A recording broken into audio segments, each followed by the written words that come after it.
जी, आजकल टर्म बहुत मशहूर हुई है ओज़ेम्पिक बेबीज़। बिल्कुल सही बात है। ओज़ेम्पिक, वेगोवी, मंजारो जितने भी वेट लॉस इंजेक्शंस पे ख़वातीन थीं, उनमें से काफ़ी प्रेग्नेंट हो रही हैं। इसके पीछे थोड़ी-सी साइंस समझ लेते हैं। ज़्यादातर औरतों को जब हार्मोनल इम्बैलेंस होता है, किसी भी वजह से हो सकता है, polycystic ovarian syndrome, diabetes, thyroid या जेनेटिकली, अगर आपको कोई भी हार्मोनल इम्बैलेंस था, तो आपका वेट इश्यूज आ जाते हैं। जब वेट इश्यूज होते हैं तो आपका हार्मोनल इम्बैलेंस आ जाता है, क्योंकि जो एस्ट्रोजन होता है वो डिपॉजिट होता है ज़्यादा फैट के अंदर। एस्ट्रोजन प्रोजेस्टेरॉन का जो बैलेंस ख़राब होता है, तो आपका जब भी बैलेंस हार्मोन्स का ख़राब होता है तो फर्टिलिटी इश्यूज आना शुरू हो जाते हैं एंड ओवुलेटरी साइकिल्स पैदा होना शुरू हो जाते हैं। इसका मतलब होता है कि माहवारी तो आ रही है लेकिन उसमें एग्स नहीं बन रहे, या कभी कभी पीरियड इरेगुलर हो जाते हैं। जिस तरह पॉलीसिस्टिक ओवेरियन सिंड्रोम में भी आपके एनओवुलेटरी साइकिल्स होते हैं, हाइपर इंसुलिनीमिया होते हैं, इंसुलिन रेजिस्टेंस हो जाती है, प्री डायबिटीज़ हो जाती है।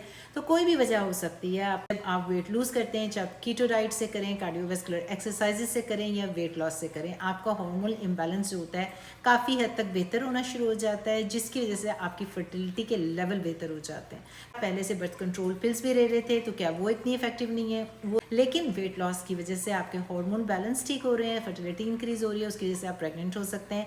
तो अगर आप वेट लूज़ करना चाह रहे थे वेट लॉस इंजेक्शन पे, लेकिन प्रेग्नेंट नहीं होना चाह रहे थे, तो डबल एहतियात कीजिए, go talk to your gynaecologist, barrier method भी इस्तेमाल करना शुरू कर दें। और अगर आपका गोल ये था कि वज़न कम करके आपने प्रेग्नेंट होना है, तो फिर तो ओज़ेम्पिक बेबी आपको मुबारक हो।